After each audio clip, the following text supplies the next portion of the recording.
Good morning student, welcome you all to Shanti कुछ online classes. तो बच्चों आज हमारी क्या है, मोरल साइंस की क्लास है। तो लास्ट मोरल साइंस की क्लास में मैंने आपको याद होगा, मैंने आपको लेसन पढ़ाया था अप्रिशिएट गॉड क्रिएशन। याद है ना सबको? आप सबने घर में रीडिंग की ना? मैंने जो आपको होमवर्क दिया था, आप सबने होमवर्क किया कि नहीं किया? तो बच्चों हमने लास्ट टाइम स्टोरी आधी की थी, तो आज हम अपनी स्टोरी को कंटिन्यू करते हैं। ठीक है, आपको अगर लास्ट स्टोरी में थोड़ा बहुत प्रॉब्लम हुआ तो मैं आपको फिर से बताती हूँ, तो आप फिर से वो स्टोरी को पढ़िएगा। तो चलिए आप सब अपनी बुक खोल लीजिए और अपनी स्टोरी को कंटिन्यू करते हैं। तो पिछली क्लास में देखिए, आपको याद होगा हमने यहाँ तक पढ़ा था। तो स्टोरी में यहाँ तक क्या था कि राजा बहुत अच्छा था, अपनी प्रजा का बहुत हित चाहता था, उनको खुश देखना चाहता था। तो इसके लिए अपने दरबारी साथ में उनके लिए काम करना चाहता था।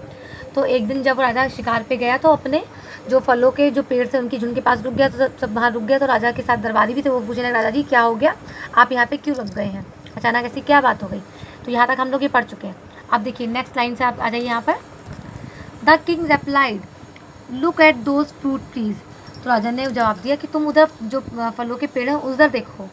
Look at the birds eating their fruits, वो जो चिड़िया हैं वो फल को खा रही हैं। By doing so they are damaging the fruits, और चिड़िया अगर इस तरह से करती रही तो वो तो पूरा का पूरा फल को नष्ट कर देंगी, सारा फ्रूट ख़त्म कर देंगी। It leads to heavy losses, इससे तो हमारा बहुत बड़ा नुकसान हो जाएगा, इससे तो बहुत ज़्यादा सब खत्म हो जाएगा, मतलब फल ही खा जाएंगी सारे, तो आगे के लिए मुश्किल हो जाएगी मान लीजिए। The courtiers agreed and said, if somehow the birds could be prevented from doing this, all the fruits would be safe. तो उसमें से दरबारी उनकी बात राजा की बात सुन के बोलने की, हाँ महाराज आप तो बिल्कुल ठीक कह रहे हैं, जो भी आप कह रहे हैं बिल्कुल सही है। अगर हम किसी तरह से ऐसा कर लें कि इन चिड़ियों से अपने फलों को बचा ले तो हमारे फल तो हमारे आगे के लिए बहुत काम आएंगे, और हमारे आगे फल भी बचे रहेंगे और ये चिड़ियाँ भी नहीं खाएंगी। हमें ऐसा कुछ काम करना चाहिए, हमारा नुकसान भी ना हो और हमारे फल भी बचे रहें। We would not have to suffer any loss, इससे हमारा कोई नुकसान भी नहीं होगा।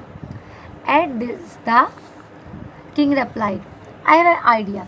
तो राजा ने जब ये बात सुनी तो उन्होंने कहा कि मुझे एक आइडिया आया है। ठीक है, tomorrow make an announcement in the whole kingdom that any person who brings or dead bird will be given a reward. तो कहते हैं कि ऐसा करते हैं, कल सुबह ही तुम अपने दरबार में पूरे अपने राज्य में ये घोषणा करवा दो कि जो मनुष्य भी कोई भी मरे हुए पक्षी को लेकर आएगा तो उसको हम इनाम देंगे। ठीक है, तो this will ensure that all the fruits in the orchard and elsewhere in the kingdom are safe. इससे कम से कम ये तो रहेगा कि जो पक्षी ही नहीं रहेंगे, सारे पक्षी अगर मर जाएंगे तो हमारे जितने भी फ्रूट्स हैं, जितने भी फल हैं वो सुरक्षित रहेंगे, हमारा नुकसान नहीं होगा। तो अच्छा यही है कि हम लोग को पक्षियों को मारना शुरू कर देना चाहिए। ठीक है, तो saying so the king proceeded towards the forest to hunt. और राजा ने ऐसी बात कहते हुए आगे की शिकार के लिए चलता हुआ चला गया, बोलता हुआ वो आगे निकल गया। द नेक्स्ट मॉर्निंग, अगली जब सुबह हुई, it was announce in the entire kingdom that any person who brought a dead bird would be rewarded. तो उसमें वहाँ पे उनके पूरे राज्य में ये घोषणा करवा दी गई कि जो भी मनुष्य, जो भी आदमी अगर कोई मरा हुआ पक्षी लेकर आता, किसी भी जानवर चिड़िया को मार के अगर लाएगा तो उसको राजा जी इनाम देंगे, उसको पुरस्कार देंगे। As a result the people in the kingdom started hunting birds in the large number.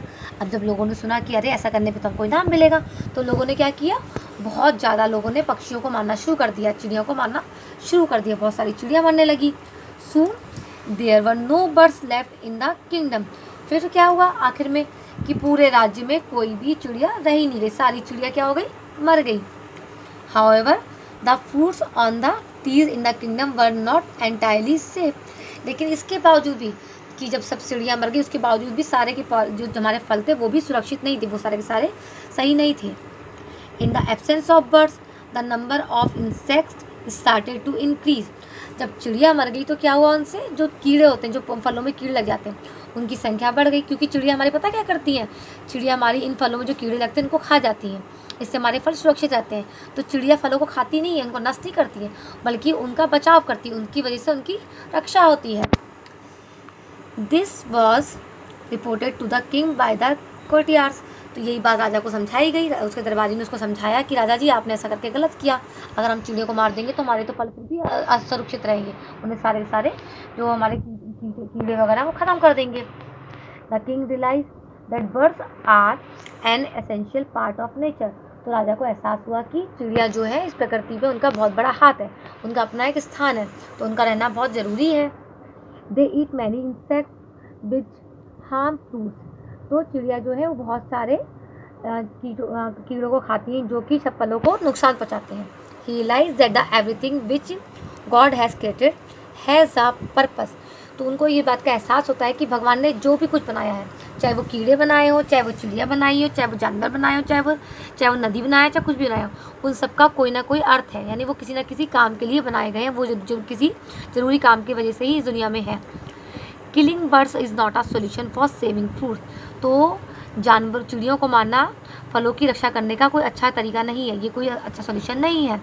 So he ordered the courtiers to bring birds from other places so that the kingdom could once again have birds। तो उन्होंने अपने दरबारियों को order दिया, उन्होंने आदेश दिया, जाओ दूसरे राज्य में जाओ, वहाँ से चिड़िया लेकर आओ, हमारे राज्य में फिर से चिड़िया होना चाहिए और हमारे यहाँ सब कुछ एक बैलेंस में होना चाहिए, क्योंकि सब कुछ होना चाहिए ना, जब चिड़िया भी होंगी, कीड़े भी होंगे, पौधे भी होंगे, फल भी होंगे, तो सब कुछ एक नेचर में आपकी बैलेंस हो जाएगी। तो देखा बच्चों आपने स्टोरी में कि तो हमसे ये क्या सिखाया गया कि जो भी भगवान ने बनाया गया है उसकी अलग अलग उपयोगिता है, अलग अलग इम्पोर्टेंस है। Every small things that God has created has an important role to play in this world.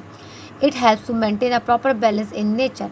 तो भगवान के द्वारा बनाई गई हर छोटी और बड़ी चीज़ इस दुनिया में अपनी एक इम्पोर्टेंस है, उसकी एक अपनी जगह है, तो उसको एक बैलेंस में रखना ज़रूरी होता है कि किसी को भी ना ख़त्म कर सकते हैं, ना किसी की हम चीज़ में बढ़ा सकते हैं। God is a master of this world. God कौन है? इस धरती का, इस संसार का मालिक है। भगवान हम सबके मालिक है।